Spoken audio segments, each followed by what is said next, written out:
샬롬, 말씀과 함께 또 새로운 날 시작해 볼까요? 기도합니다. 사랑하는 주님, 2월의 마지막 주간을 보내고 있어요. 요한복음을 통해 말씀을 통해 나를 보게 하시고 또 말씀을 통해 주님의 은혜를 보게 하시는 주님을 찬양합니다. 오늘도 말씀 속에서 우리의 눈을 열어 주시옵소서. 예수님의 이름으로 기도합니다. 아멘. 아멘. 우리가 살다 보면 누군가의 잘못을 보게 될 수도 있고 또 그걸 인지한다고 그러죠. 알게 될 수도 있잖아요. 저 사람 저거 잘못하는 건데 저거 잘못인데 보게 되거나 알게 되었을 때, 자, 그때 여러분은 어떤 마음이 드세요? 저러면 안 되는데, 저 사람 안 되겠네, 이런 생각을 먼저 하십니까? 아니면 다른 마음을 품으세요? 우리가 이 사람 안 되겠는데, 저거 안 되는데 하는 생각이 사실은 나도 모르게 심판자의 자리에 서게 되는 것이라고 생각해 본 적 있으세요? 또 반대의 경우도 있죠. 어쩌면 나만 알고 있었던 부끄러운 일, 나의 수치가 드러나는 그런 순간을 한번 생각해 보십시오. 끔찍하죠. 그리고 없었으면 좋겠죠. 그때 사람들이 나를 판단하는 말들을 하겠죠. 여러분, 생각해 보세요. 얼마나 그 말들을 들을 때 내 마음이 아플까요? 아니면 전혀 예상하지 못했던 어떤 얘기를 누군가로부터 들었던 적은 없으신가요? 오늘 우리가 묵상할 본문의 이야기가 이런 내용을 담고 있어요. 무슨 얘기인지 본문의 이야기 한번 듣고 오겠습니다. 요한복음 7장 53절에서 8장 20절까지 말씀이에요. 다 각각 집으로 돌아가고 제8장. 예수는 감람산으로 가시니라. 아침에 다시 성전으로 들어오시니 백성이 다 나아오는지라. 앉으사 그들을 가르치시더니 서기관들과 바리새인들이 음행 중에 잡힌 여자를 끌고 와서 가운데 세우고 예수께 말하되, 선생이여, 이 여자가 간음하다가 현장에서 잡혔나이다. 모세는 율법에 이러한 여자를 돌로 치라 명하였거니와 선생은 어떻게 말하겠나이까? 그들이 이렇게 말하면 고발할 조건을 얻고자 하여 예수를 시험함이로라.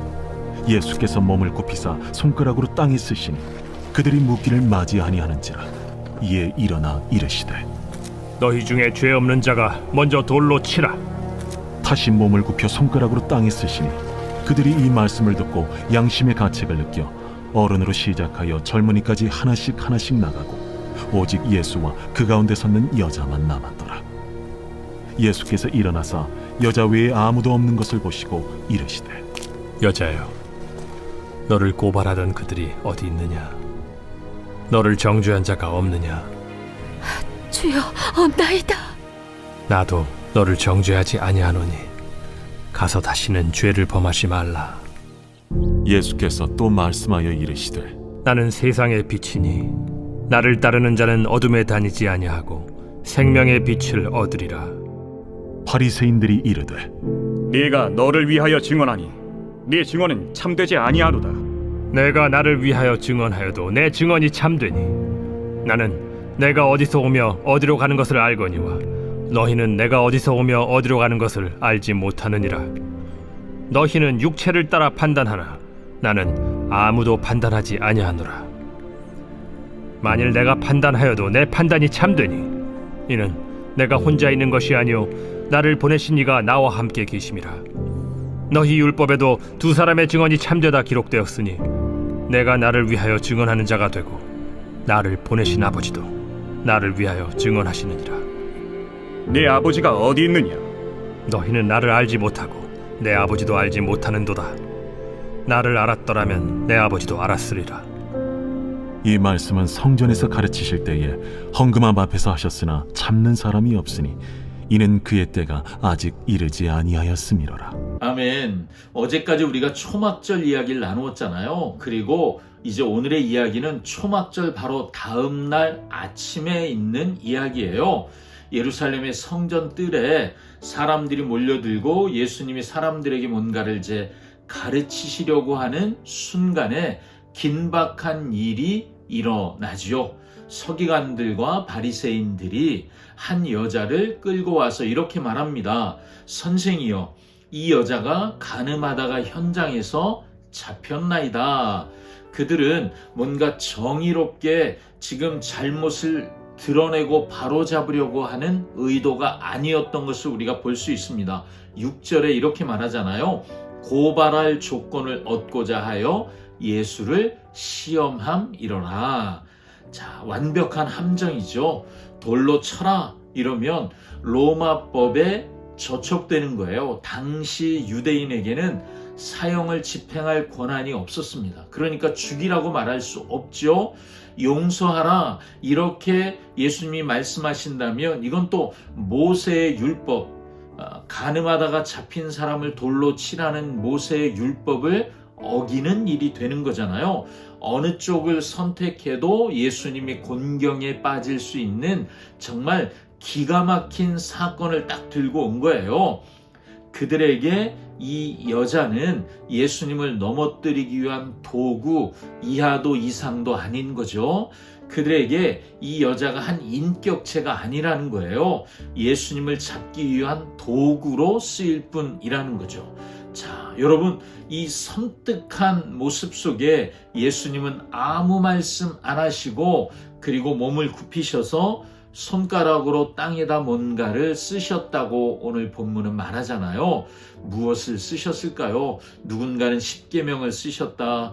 누군가는 그들의 죄목을 쓰셨다. 뭐 추정할 수 있지만 성경은 정확하게 말해주지는 않습니다. 그러나 우리가 이런 걸 한번 볼 수 있지 않을까요? 예수님의 자세를 한번 생각해 보세요. 몸을 굽혀 그래서 뭔가를 쓰셨다는 거예요. 모든 사람들이 목을 빳빳하게 세우고 죄인을 정죄하는 눈빛과 손가락질을 하고 있을 때 예수님은 몸을 굽히셨고 여인이 아니라 땅을 바라보시고 그리고 뭔가를 쓰셨다. 뭔가 태도가 다르시지요.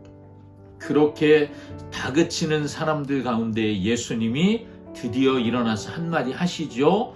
7절에 너희 중에 죄 없는 자가 돌로 치라. 자, 여러분, 이 말씀은 율법을 무시하는 말씀이 아닙니다. 오히려 율법의 방향을 정확한 방향으로 돌려 세우시는 말씀이라고 할 수 있습니다. 신명기 17장 7절에 따르면 누군가를 돌로 치는 일에는 증인이 있어야 하고 그리고 그 증인이 먼저 돌을 던져야 시작이 되는 거였습니다. 예수님은 지금 그들에게 너희에게 증인의 자격이 있냐라고 물으시는 거죠. 죄 없는 자가 먼저 쳐라. 증인은 죄 없는 자여야 한다는 거예요. 그런데 그들은 죄가 없습니까? 증인의 자격을 묻기 시작하자 결과가 놀랍게 나타나죠. 어른들부터 시작해서 슬그머니 한 사람씩 자리를 뜨기 시작했습니다. 이제 그 현장에는 오직 예수님과 그 가운데 섰는 여자만 남았더라. 성경이 이렇게 말하죠. 죄인, 누가 봐도 죄인인 여인 한 사람과 그리고 그 죄를 심판할 자격이 있으신 한 분, 두 사람만 남았습니다. 예수님이 물으시죠. 너를 정죄한 사람들이 여기 있냐? 없습니다.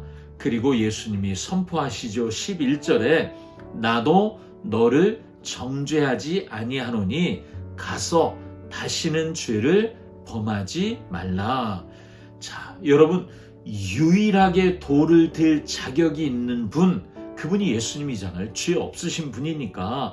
그런데 그분이 돌을 들지 않으시고 그리고 은혜의 말씀을 선포하시는 거죠. 그런데 여러분, 이것이 값싼 은혜가 아니에요. 은혜는 대가를 치르는 것이라는 거예요. 가서 다시는 죄를 범하지 말라. 정죄하지 않고 은혜가 먼저 주어집니다. 나도 너를 정죄하지 않는다. 여러분, 정죄하지 않고 은혜가 먼저 주어집니다. 그리고 그 은혜로 인해 어떤 삶이 일어나야 한다고 말씀하시는 거예요? 삶의 변화가 일어나야 한다라고 말씀해 주시는 거죠. 자, 여러분 기억하십시오. 은혜가 먼저입니다. 그리고 그 은혜가 나를 바꾸게 되는 것이지요.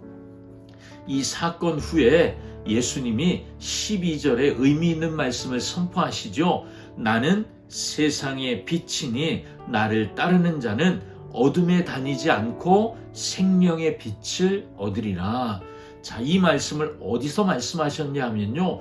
초막절 기간 동안, 초막절이 막 끝났잖아요. 초막절 기간 동안 성전 뜰에 거대한 등잔대가 세워져요. 그리고 그 거대한 등잔대에 불이 밝혀져 있었습니다.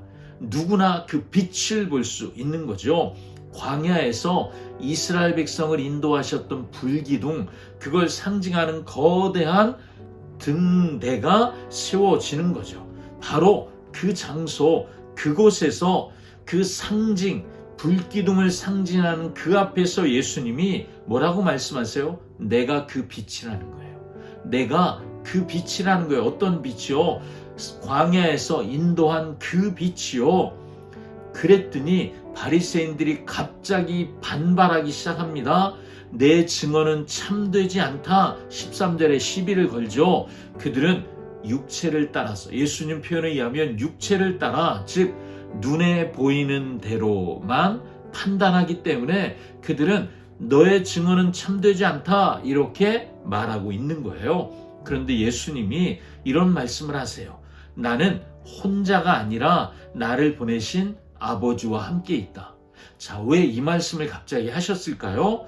여러분, 이 말씀의 의미는 이런 거예요. 율법에는 어떤 일을 증언하려면 증인이 두 사람이 필요해요. 예수님이 지금 나는 세상의 빛이다. 나를 따르는 자는 어둠에 다니지 않는다. 내가 바로 그 빛이야 라고 말씀하시는데 너의 증언은 참되지 않아. 혼자 말하고 있잖아. 지금 바리새인들이 그렇게 반발하니까 예수님 뭐라고 말씀하시냐 하면 나와 나를 보내신 아버지가 함께 있다. 여러분, 지금 두 사람의 증인을 말씀하시는 거예요.